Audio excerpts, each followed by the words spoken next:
Hello, good morning. कैसे हैं आप सब? आई होप सब ठीक होगा। आप लोग अच्छे से पढ़ रहे होंगे। उम्मीद करते हैं आप पिछली क्लास अटेंड किए होंगे और आपको पिछली क्लास समझ में आई होगी, जो कि हमारी थी कंजक्शंस एंड सेंटेंस कनेक्टर्स। तो आपने सीखा कंजक्शन और सेंटेंस कनेक्टर्स क्या होते हैं। आज के वीडियो में आज का टॉपिक हमारा होगा clause. What is clause, how many types of clause, ये हम लोगों को सीखना है। लेकिन उससे पहले क्लॉज और कंजक्शन ये दोनों एक दूसरे से कोरिलेट करते हैं, तो पहले क्लॉज पढ़ने से पहले हमने कंजक्शन सीखा।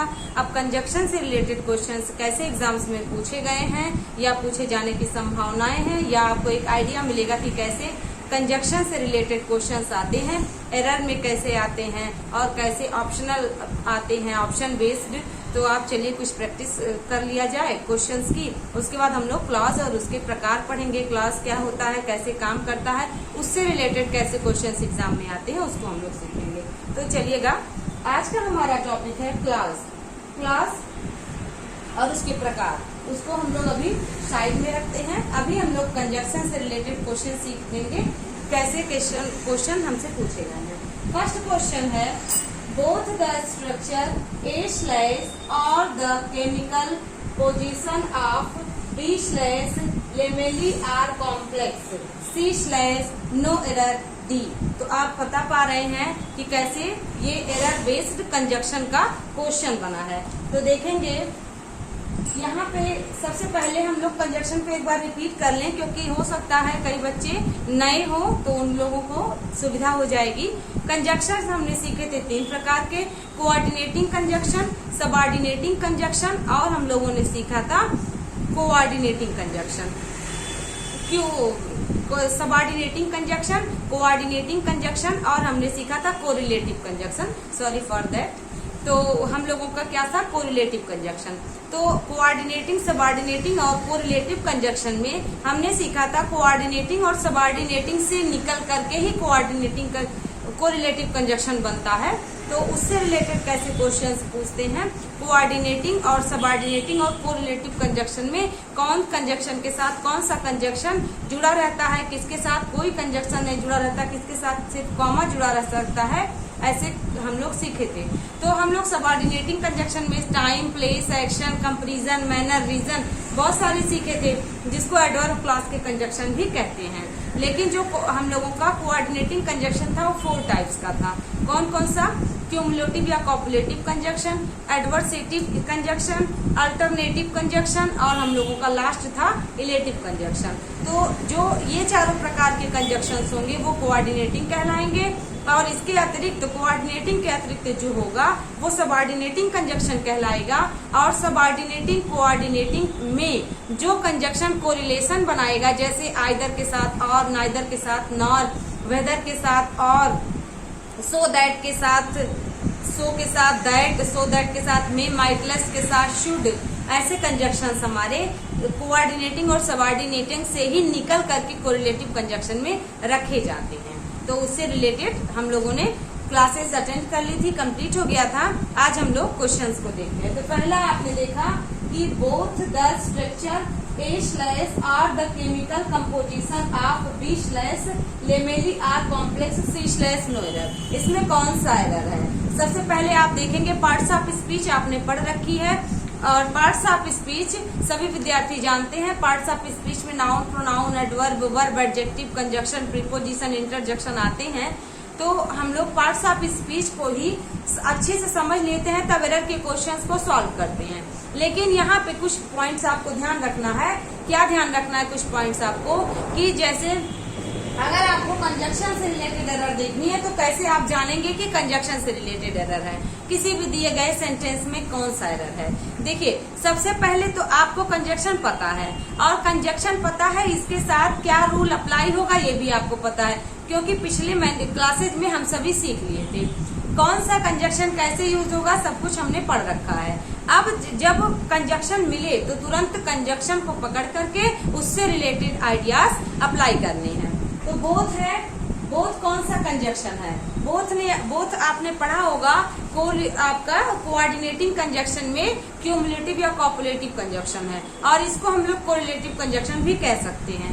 तो बोथ द स्ट्रक्चर सब्जेक्ट है और the chemical composition of lamellae are complex. I hope आप सभी लोग अंदाजा लगा लिए होंगे कि इस कंजक्शन में हमारा इस सेंटेंस में बोथ के साथ एंड होना चाहिए। एंड और किसके किसके साथ आ सकता है? बिटवीन के साथ भी एंड आता है। आपने कभी बिटवीन अगर पढ़ा है तो बिटवीन के साथ भी एंड आता है। जैसे कह दिया जाए 2 और 3 बजे के बीच में, तो कह दिया जाएगा बिटवीन 2 एंड 3, इस तरह से कहा जाएगा। बिटवीन के साथ 2 नहीं कहा जाएगा। ऐसे ही हम लोगों का फ्रॉम है, फ्रॉम के साथ हम लोग 2 लिखते हैं इस तरीके से। अब ये सब फिक्स है। और बिटवीन के साथ हमेशा एंड लगता है अगर 2 की बात हो। जैसे कह दिया जाए इस चीज को रोहित और मोहित के बीच में डिस्ट्रीब्यूट करो, तो क्या हो जाएगा? Distribute these mangoes between Rohit and Mohit. Rohit and Mohit के को हम लोग एंड को रिप्लेस करके एज वेल एज या टू सो बट कुछ भी ऐसा नहीं रख सकते। बिटवीन के साथ एंड जुड़ा रहता है, बोथ के साथ एंड जुड़ा रहता है, इसलिए हम लोग यहाँ आर हमारा गलत है। आर को रिप्लेस करके हम लोगों का करेक्ट कंजक्शन क्या हो जाएगा?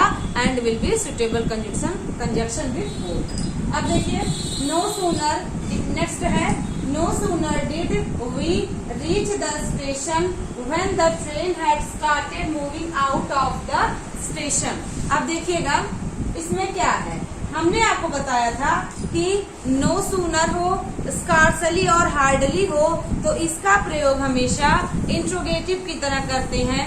नो सूनर के साथ डायरेक्ट सब्जेक्ट कभी नहीं आएगा। नो सूनर के साथ हार्डली और स्कार्सली के साथ कभी डिड सब्जेक्ट वर्ब का फर्स्ट फॉर्म और कभी हैड सब्जेक्ट और वर्ब का थर्ड फॉर्म आता है। जिस प्रकार से इंट्रोगेटिव सेंटेंस में हम लोगों का इंट्रोगेटिव सेंटेंस में interrogative word plus helping verb plus subject आते हैं, उसी प्रकार से नो सूनर और हार्डली स्कार्सली के साथ भी अप्लाई होता है। तो क्या ध्यान रखना होगा? नो सूनर के साथ इंट्रोगेटिव वाले रूल्स चलते हैं, भले ही आंसर उसका निगेटिव या अफर्मेटिव में आएगा। जो नो सूनर होता है और हार्डली स्कार्सली होता है वो निगेटिव वर्ड है, लेकिन उसके साथ नॉट और नेवर, नो कुछ भी नहीं लगा रहता। स्कार्सली हार्डली हो तब भी निगेटिव मीनिंग निकालेगा और नो सूनर हो तब भी निगेटिव मीनिंग निकालेगा। इसके साथ नॉट, नेवर, नो का यूज कभी नहीं किया जाता। इस बात का ध्यान रखेंगे, क्योंकि एग्जाम में इसके साथ इंट्रोगेटिव वाला स्ट्रक्चर नहीं फॉलो करे तब भी गलत है। और नो सूनर के साथ देन का प्रयोग मस्ट है, स्कार्सली और हार्डली के साथ व्हेन का प्रयोग मस्ट है। देन के स्थान पर देन दिया हो तो गलत है, एंड दिया हो तो गलत है, बट दिया हो तो गलत है, व्हेन दिया हो तो गलत है, सब कुछ गलत है। खाली नो सूनर के साथ देन को ही फॉलो किया जाता है। पहला रूल, अगर स्कार्सली हार्डली हो तो आगे वाले क्लॉज में व्हेन का प्रयोग करेंगे, व्हेन के स्थान पे कुछ भी हम नहीं यूज कर सकते हैं। दूसरा रूल, आई होप आपको रिवाइज हुआ होगा। चलिए क्वेश्चन सॉल्व करते हैं। ये सारे क्वेश्चंस वेरियस एग्जाम्स में पूछे गए हैं। इससे आपको एक आइडिया मिलेगा कि कैसे किसी भी टॉपिक को हम लोग अप्लाई करने के बाद क्वेश्चन से रिलेट करते हैं। सारे टॉपिक्स एकेडमिक लेवल पे सभी विद्यार्थी पढ़ चुके हैं, लेकिन यहाँ एकेडमिक लेवल पे नहीं पढ़ना है। उसी टॉपिक को कॉम्पिटिटिव पॉइंट ऑफ व्यू से देखना है और कंपटीशन में कैसे क्वेश्चंस बनते हैं उसको ध्यान रखना है। जब किसी टॉपिक को कॉम्पिटिटिव पॉइंट ऑफ व्यू से देखते हैं तो उससे रिलेटेड क्वेश्चंस अलग बन जाते हैं, और उसी टॉपिक को अगर हम एकेडमिक स्टाइल से फॉलो करते हैं तो बिना ऑप्शन के बस वन लाइनर वाले हो जाते हैं। तो उसको ध्यान रखिएगा। नो सूनर डिड, यहाँ देखिए नो सूनर डिड, इसके बाद सब्जेक्ट। अब देखना है क्या इसके साथ वर्ब का थर्ड फॉर्म यूज हुआ है कि फर्स्ट फॉर्म। तो डिड है, सब्जेक्ट के बाद वर्ब का फर्स्ट फॉर्म यूज हो जाएगा। इसके बाद हम लोगों का व्हेन है, तो व्हेन हम लोग गलत हो जाएगा। व्हेन के स्थान पे हम लोग क्या लिखेंगे? व्हेन के स्थान पे हम लोग देन का प्रयोग करेंगे। The train had started moving out of the station, तो यहाँ पे बी पार्ट में एरर है।